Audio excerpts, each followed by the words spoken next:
So mga ka-Scoopy, umorder nga pala ako ng helmet sa Shopee. And i-unbox ko po ito. Tingnan natin kung matibay nga or... Kasi umorder lang ako sa online. Pero nakita ko naman na maganda yung review niya, yung quality niya. Pero hindi siya yung quality na tulad sa Evo. Kahit ano. Pero wala naman ako sinasabi. Pero ito kasi is nakuha yung dalawa kinuha ko para sa aking loved ones. And yun nga, pareho siyang kulay black ang in-order ko. Kasi wala daw available na ibang kulay.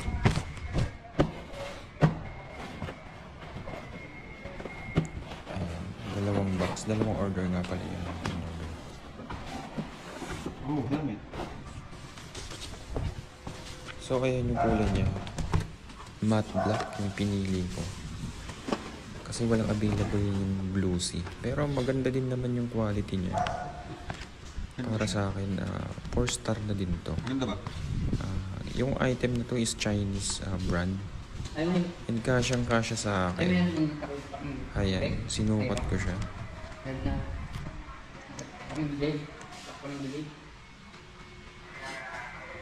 Ayan, sinukat ko siya para akong Power Ranger siya. Pero vintage talaga. Kasi gusto ko talaga vintage ng mga helmet. Kasi yung motor ko is Scoopy.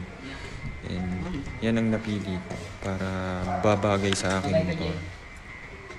Ayan, vintage na classic na helmet. Ayan. Yung brand niya is SNDN.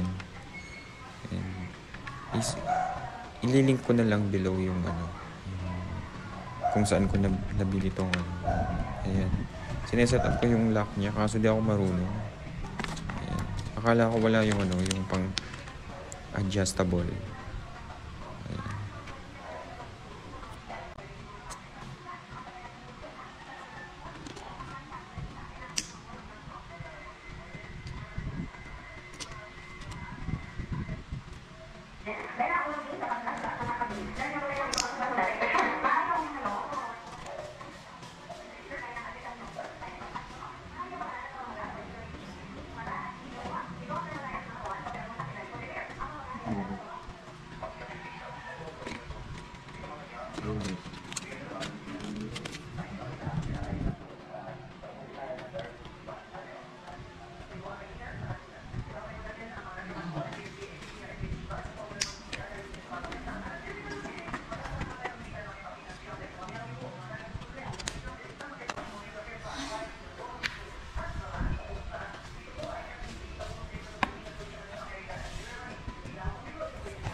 At ito po yung isa para sa aking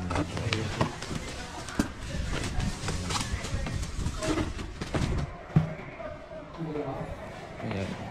Same color, matte black. And maganda yung quality. Classic na classic. Approve ako dyan.